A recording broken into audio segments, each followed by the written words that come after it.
E se após 20 anos de trabalho duro, tudo o que você construiu estivesse prestes a ser tirado por quem mais deveria te proteger? Foi isso que aconteceu com Jacó, quando decidiu fugir de Labão. Mas o que começou como uma fuga silenciosa se transformou em um confronto marcado por fé, engano e redenção. Durante 2 décadas, Jacó viveu sob o mesmo teto de seu sogro Labão, um homem astuto que enxergava em Jacó não apenas um genro, mas uma fonte de prosperidade. Foram 20 anos marcados por acordos quebrados, salários injustos e um ambiente cada vez mais tenso. Ainda assim, Jacó permaneceu firme, sustentando sua família e prosperando sob a bênção de Deus. Mas chega um momento em que a alma não aguenta mais os pesos invisíveis de uma convivência marcada por enganos. Esse momento chega silenciosamente como uma brisa antes da tempestade. O coração de Jacó já não encontrava paz entre os olhares desconfiados dos filhos de Labão e o desprezo velado de quem antes o acolhera. Era hora de partir, mas não seria uma simples despedida. A decisão de fugir, feita em segredo, mudaria para sempre o curso de sua vida e de toda a sua descendência. Nesta narrativa intensa e reveladora, vamos acompanhar a fuga de Jacó, o roubo silencioso dos ídolos da casa de Labão, uma perseguição que se estendeu por dias e um confronto que foi além das palavras. Uma história de fé, coragem e libertação, onde o próprio Deus se coloca entre o opressor e o oprimido. Prepare-se para mergulhar em um dos capítulos mais marcantes da jornada de Jacó. Jacó já não era mais o jovem inseguro que fugira de casa décadas atrás. Com o passar dos anos, sua confiança havia crescido, assim como seu rebanho, sua família e sua fé. No entanto, o clima ao seu redor começava a mudar. Ele percebia os olhares atravessados dos filhos de Labão, que murmuravam entre si sobre sua prosperidade. Sussurravam que tudo o que Jacó possuía havia sido tirado do pai deles. Aquela convivência, antes suportável, agora se tornava cada vez mais sufocante. Labão também já não o tratava da mesma forma. O sorriso fácil fora substituído por expressões carregadas e gestos frios. O coração de Jacó, sensível à presença de Deus, sentia que algo invisível estava se rompendo. Aquela sensação de ameaça constante não vinha apenas de palavras ou atitudes, mas de um ambiente espiritual carregado, como se a graça de Deus estivesse preparando uma saída para uma nova fase. Era impossível ignorar os sinais. As bênçãos de Deus sobre Jacó haviam se multiplicado, e isso causava inveja. Labão, que antes via Jacó como um instrumento de sua própria riqueza, agora o via como um rival. Tudo o que Jacó tocava prosperava, e isso incomodava. Os comentários maldosos, os olhares frios, o isolamento, tudo parecia estar gritando que aquele tempo havia chegado ao fim. Certo dia, enquanto refletia sozinho nos campos, Jacó teve uma experiência que mudou tudo. Deus lhe falou de forma clara: volta para a terra dos teus pais e para a tua parentela, e eu serei contigo. Era mais que uma ordem, era um convite à liberdade. Jacó entendeu que não era apenas uma questão de sobrevivência, mas de obediência. Era hora de sair daquela terra estrangeira, debaixo de uma palavra divina. A decisão não foi tomada por impulso. Jacó sabia que precisava agir com sabedoria. Ele começou a planejar em silêncio, analisando cada passo, cada pessoa envolvida, cada risco. Ainda que estivesse cercado por hostilidade, ele não estava sozinho. A voz de Deus ecoava em sua mente, acalmando seus medos e guiando seus pensamentos.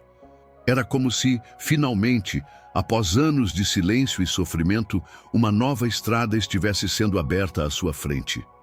O ambiente na casa de Labão se tornava cada vez mais hostil. As refeições já não eram as mesmas, os diálogos se tornaram curtos e cheios de entrelinhas. Os filhos de Labão passavam a rondar os campos como se espionassem os passos de Jacó. E mesmo assim, Jacó seguia em paz, sabendo que o tempo da colheita havia chegado. Ele plantou fidelidade por 20 anos. Agora era a hora de colher liberdade. Era um momento delicado, onde tudo podia desmoronar com uma palavra errada. Mas Jacó aprendeu, ao longo dos anos, que o silêncio também é uma forma de sabedoria. Ele observava, ouvia, orava. Seu coração estava preparado para deixar tudo para trás, desde que pudesse andar na direção que Deus apontava. A tensão era o prenúncio de uma virada, e a virada estava prestes a acontecer. Jacó sabia que não podia tomar essa decisão sozinho. Era um homem de fé, sim, mas também era pai, marido e líder de uma grande família. Por isso, chamou Raquel e Lia para um encontro longe dos olhares curiosos da casa de Labão. No campo, em meio aos rebanhos e ao som do vento entre as árvores, ele abriu o coração como há muito tempo não fazia. As palavras vieram carregadas de memória, dor e convicção. Ele contou tudo. Falou das noites em claro cuidando dos animais, das vezes que suportou o frio, o calor, a fome. Contou como seu salário foi mudado 10 vezes, como foi enganado no casamento, como suportou tudo em silêncio pela promessa que carregava no coração. As filhas de Labão ouviram em silêncio. Não era novidade para elas o jeito manipulador do pai, mas ouvir aquilo em palavras, de forma tão crua, foi como acordar de um sono profundo. Raquel e Lia não hesitaram. Elas não defenderam o pai.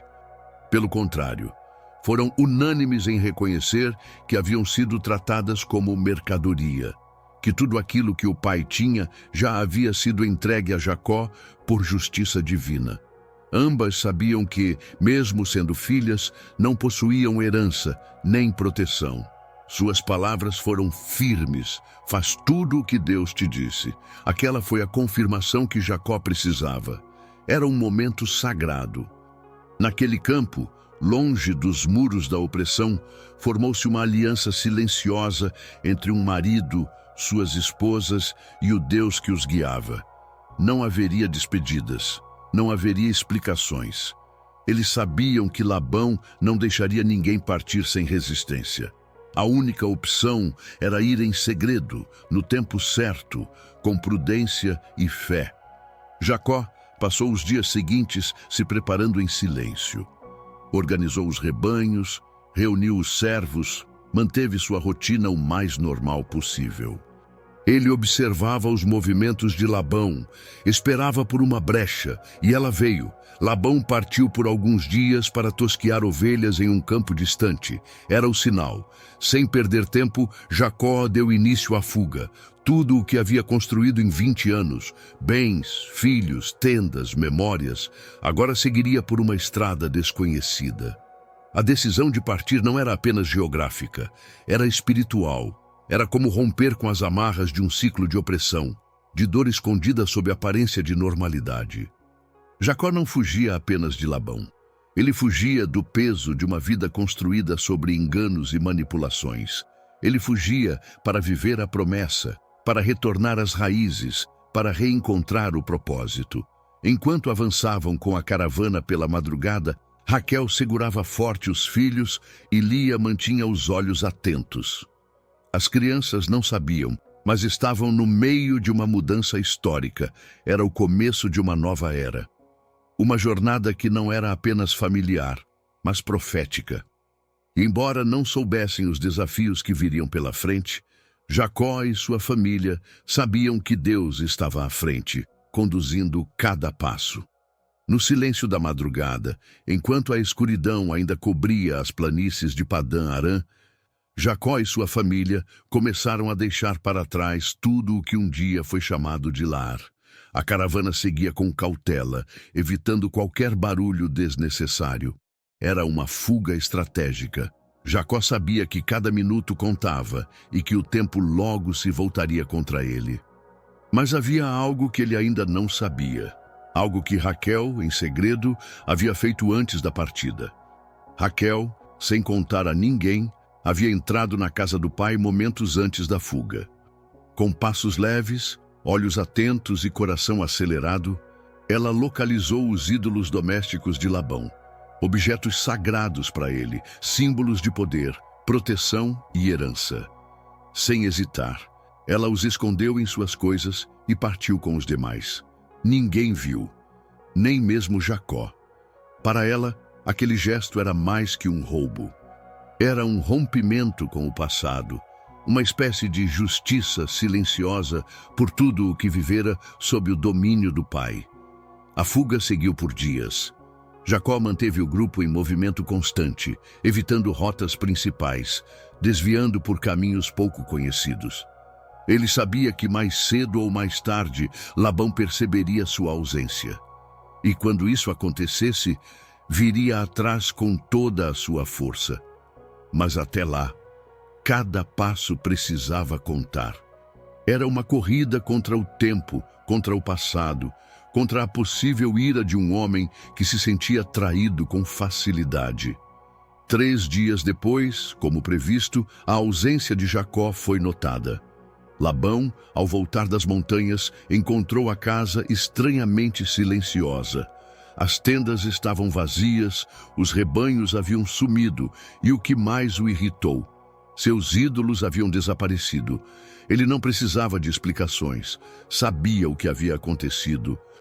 A raiva tomou conta do seu coração e, sem perder tempo, reuniu seus homens e iniciou a perseguição.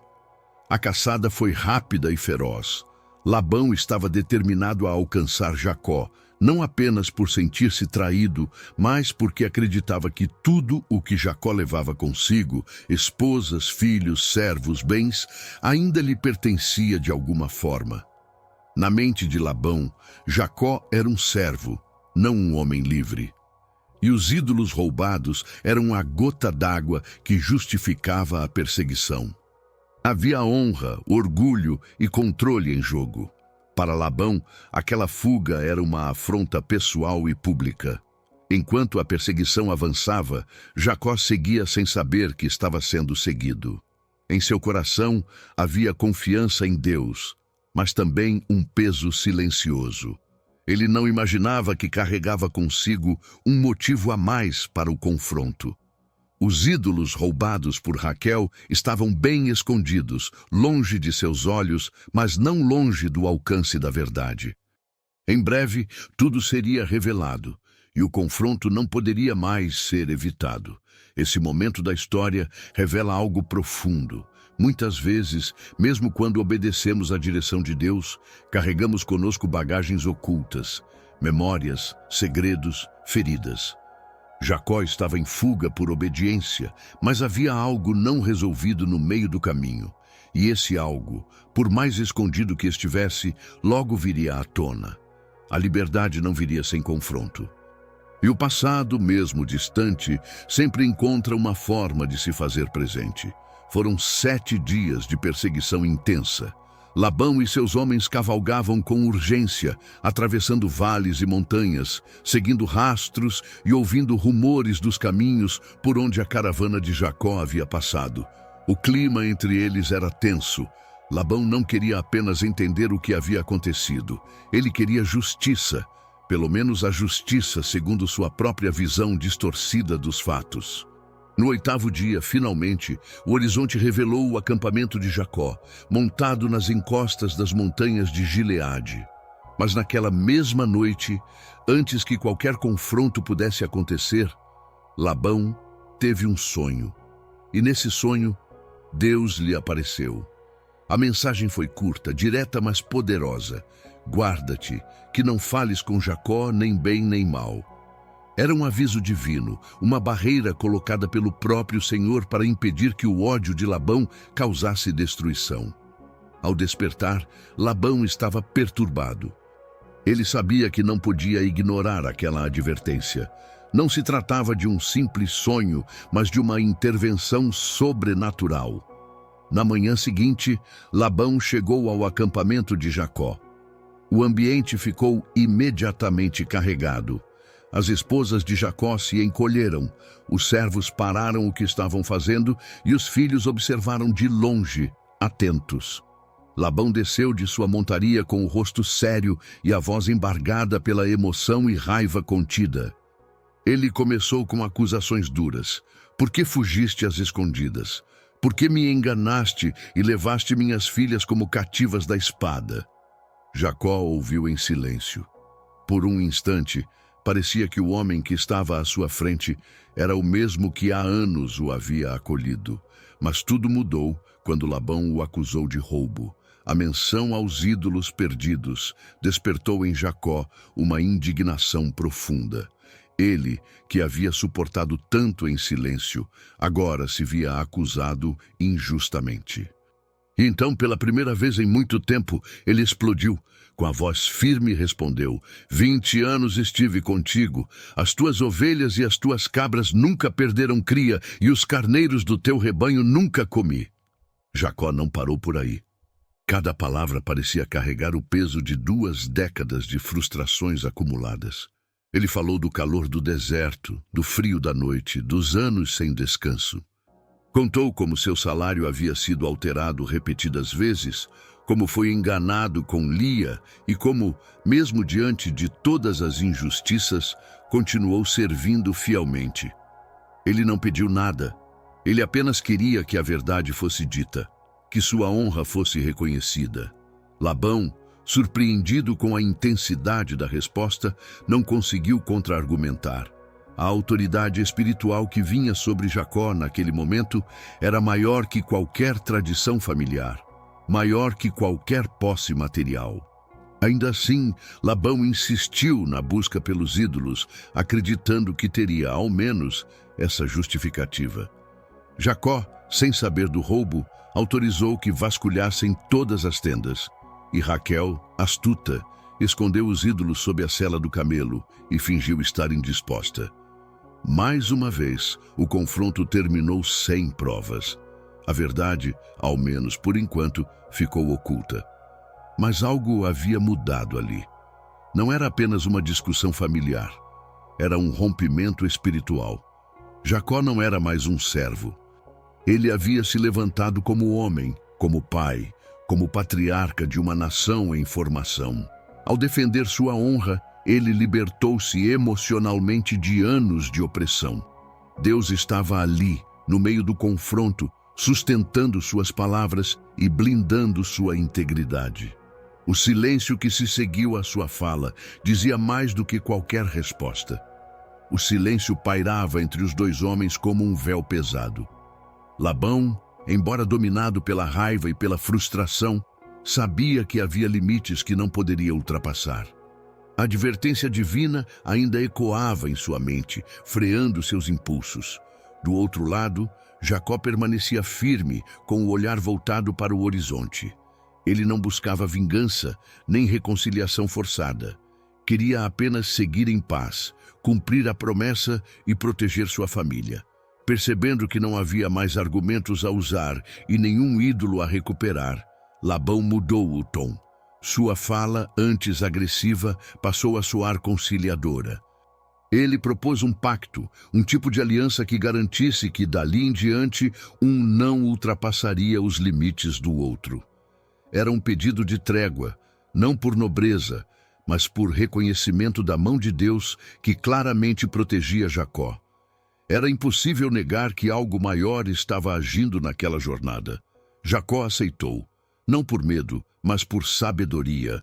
Ele sabia que a paz também era uma vitória. Juntos, eles ergueram um montão de pedras no meio do campo. Uma pilha simples, mas carregada de significado. Aquelas pedras seriam testemunhas de tudo o que havia acontecido ali. Testemunhas de um acordo selado entre 2 homens que, embora ligados por sangue, tinham caminhos e propósitos muito diferentes. Labão chamou aquele lugar de Jegar Saaduta, nome aramaico. Jacó, por sua vez, deu-lhe o nome hebraico de Galeed, ambos com o mesmo significado, montão de testemunha. Era como se, naquele gesto, cada um reconhecesse que estavam se separando definitivamente. O pacto foi selado com uma refeição compartilhada. Labão e seus homens sentaram-se com Jacó e sua família e juntos comeram, não como amigos, mas como homens que compreendem a força da paz depois do conflito. Na manhã seguinte, enquanto o sol começava a iluminar as montanhas de Gileade, Labão se levantou e se despediu das filhas e dos netos. Não houve longos discursos nem lágrimas. Era um adeus contido, seco, talvez por orgulho, talvez por entendimento de que o tempo dele na vida de Jacó havia acabado. Com o pacto firmado, ele voltou ao seu lugar. Não havia mais nada que pudesse ser feito ali. A história dele terminava e a de Jacó continuava. Jacó permaneceu por um momento olhando as pedras, lembrando de tudo o que havia enfrentado. A aliança com Labão não era um simples tratado de paz. Era um marco, um encerramento de ciclo. Um testemunho de que a fidelidade a Deus havia vencido a astúcia humana. E agora, sem correntes e sem ameaças, ele podia caminhar livremente. O futuro o aguardava, cheio de desafios, reencontros e revelações, mas também carregado de promessas. Aquela despedida foi, ao mesmo tempo, um alívio e uma consagração. Jacó não era mais apenas um homem em fuga. Agora, ele era um homem em missão. Com sua família ao lado e Deus à frente, ele deu os primeiros passos rumo ao desconhecido, não com medo, mas com fé.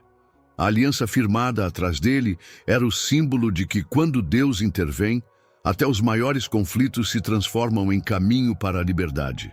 A fuga de Jacó não foi apenas uma tentativa de escapar de um sogro manipulador. Foi uma jornada de libertação emocional, espiritual e familiar. Durante 20 anos, ele suportou humilhações, injustiças e manipulações silenciosas, tudo em nome de um propósito maior. Mas houve um momento em que a fidelidade a Deus falou mais alto do que o medo, e o desejo de liberdade se tornou mais forte do que qualquer vínculo de sangue. Deus esteve com Jacó em cada passo, do momento da fuga até o confronto nas montanhas. Foi ele quem o orientou a partir, quem interveio no sonho de Labão e quem selou, por meio de um pacto, o fim de uma era marcada pela opressão. O confronto não destruiu, libertou. A dor não venceu, purificou. A jornada de Jacó, marcada por perdas e ganhos, revelou que até nos momentos mais difíceis, Deus age para cumprir suas promessas. Essa história nos lembra que muitas vezes os maiores confrontos da vida não são contra pessoas, mas contra ciclos.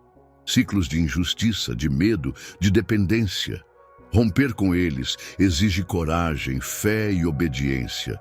Jacó não apenas sobreviveu, ele rompeu com o que o impedia de viver plenamente a promessa. E isso só foi possível porque ele escolheu confiar, mesmo quando tudo parecia incerto.